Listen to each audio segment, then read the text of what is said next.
Warning: the following program may contain language and other elements that are not suitable for some audiences. Viewer discretion is advised. You've been fucking warned. Hey guys, Johnny Farrow here, and welcome to another episode of Musician Kitchen. Still need theme music, I'm working on it. So today we are going to do some leftover steak tacos, luxurious leftover steak tacos. Now, I grew up not wasting food, right? Leftovers were a thing in my family. So this is gonna be a great way to use some leftover steak. I got some leftover ribeye steak here. I got an onion and a red bell pepper, some salsas, Pico de gallo and some kind of like restaurant style salsa, sour cream, of course tortillas, a lime, and then some chopped cilantro, my Musician Kitchen Tex-Mex seasoning, and avocado oil for cooking. We're gonna start by taking our steak, and this is just a, probably like a 6 to 8 ounce piece, honestly more like 8 ounce piece of ribeye steak. Cutting it first into strips, and I like my steak, when I cook steak, I like it fairly on the rare side, medium rare. You can see kind of how this was, so this will be perfect for doing in the pan for tacos. All right, and then we're going to go ahead and cut these into cubes. And these are like, I don't know, like half-inch piece, But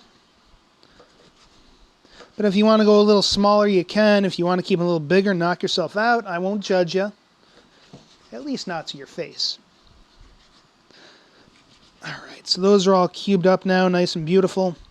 And I personally just, as far as steak preference, I like a fattier steak. Fattier steaks also lend better to this, but whatever you got, So now before I get to putting this steak in the pan, I'm actually going to get my veggies going first. So I'm going to start by chopping up my pepper and just kind of doing like a fajita veggie, right? And I just take the pepper and I just literally rip.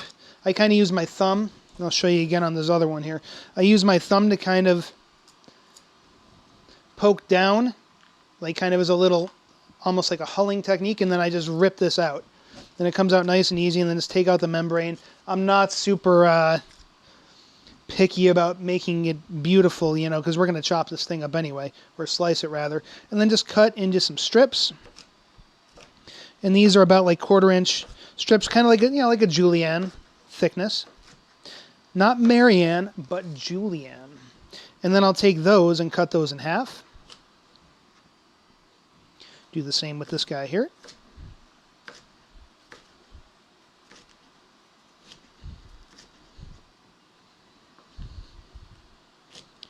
And bada boom.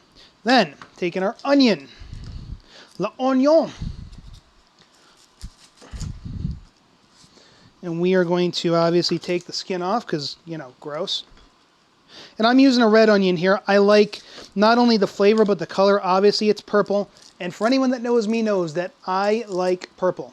I will use purple sometimes just because it's purple. Even, something else flavor-wise might work just as well, but the purple will win every time. So I could have used a sweet Vidalia onion. I'm using a red onion because it's purple.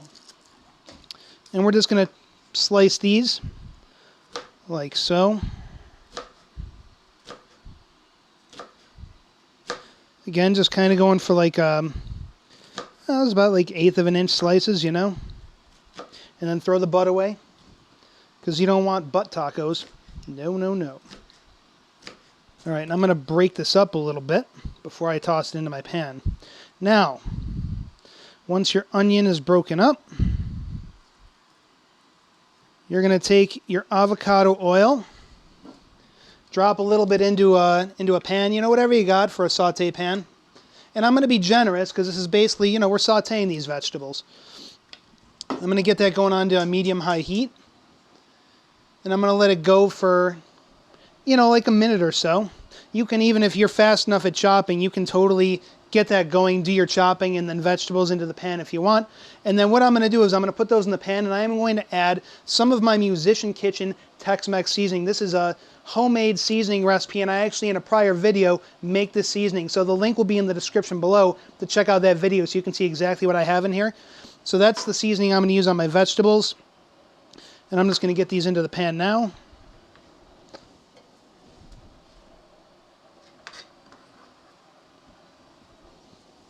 All right. Put those in, a little bit of my seasoning. You know, and I'm not going to go nuts on this. I will use more of this when it comes to my meat. But for right now, that'll be plenty for my veggies. Give them a little toss.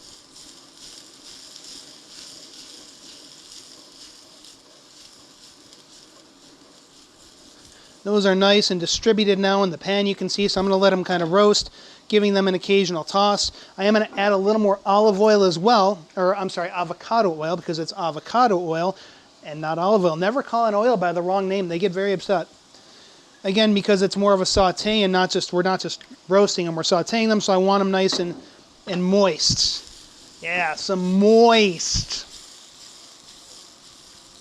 Let that sink in. So now we get another pan going on a medium-high heat. This is going to be where our meat goes.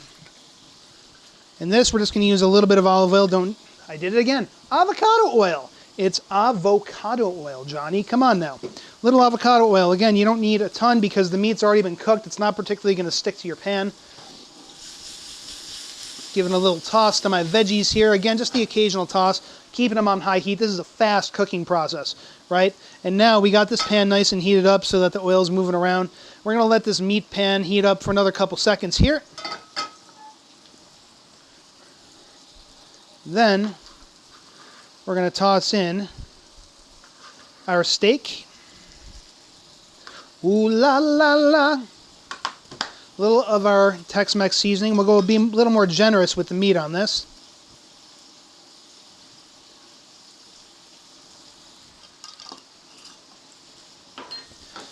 Toss that around a bit. And you're just going to let that cook. Keep tossing around. You know, the veggies and the steak together. I mean, this is like, I don't know, a 5 to 10 minute cooking process depending on how well done you like stuff. My veggies are almost done. I don't like to go super crazy cooked on my veggies. I like them to have a little al dente, like little crunch to them.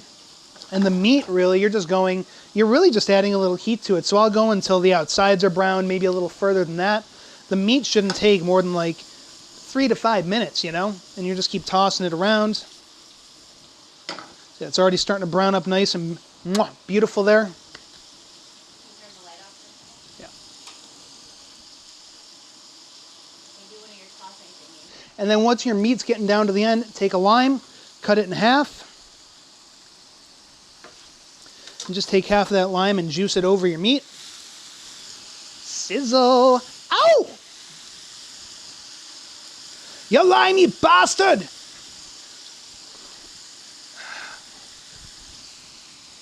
All right, little toss. This is just coming along nice and, well, nice. And now my veggies are just starting to get a little bit of caramelization on them. So I'm going to be turning them off shortly because that's about where I like them. Off of the heat you go. All right. And this steak is perfecto. Now, on to dressing our tacos. All right, so now we got our meat, we got our veggies. Now we dress our tacos. And I got a couple of tortillas here. And what I'm going to do is I'm going to roast these over the open flame, because I am just wild and crazy like that. Got a pair of tongs here. Boom, on the flame. Those only need like 10, 15 seconds per side maximum. We're just heating them up. Getting a little fire on them. Fire! That's about ready like that. Another one here. Do a little hip action while you're waiting. Flip. Clearly, I don't dance very well, but that's okay. All right, so that's good on those. Those are just Marvy now. Absolutely perfect. And what we are going to do, load these up with a little bit of fajita vegetable. Thank you for opening for me. You're a good little taco.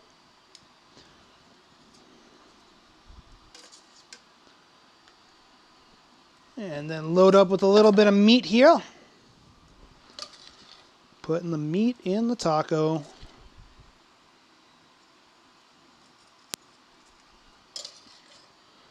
So delicious. Oh my God, get in my mouth. And then, to finish off, First thing I'll do is a little sprinkle of lime juice. Salsa, and I like to do a couple kinds of salsa. I'll do a Pico de gallo first. Nice and generous.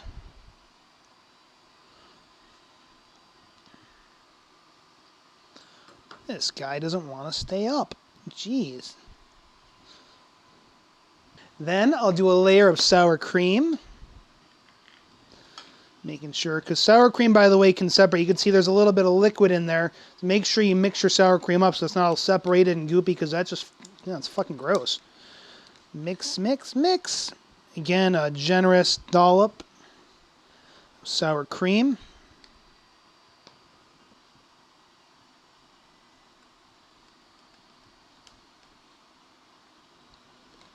And then I'll finish off with like a restaurant style salsa, right?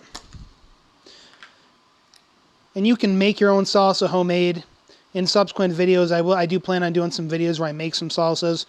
But for right now, I'm going store-bought because, you know, it's just easier. And Trader Joe's does a darn good job of making a good salsa.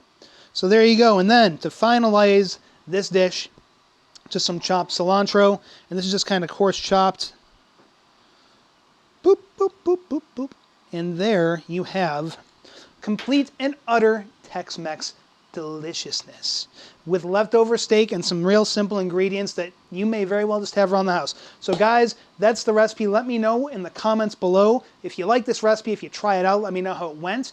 Give me a like, give me a subscribe, thumbs up, you know, share this if you like. Otherwise, guys, until next time, I'm Johnny Farrow. I'll see you later. Mwah.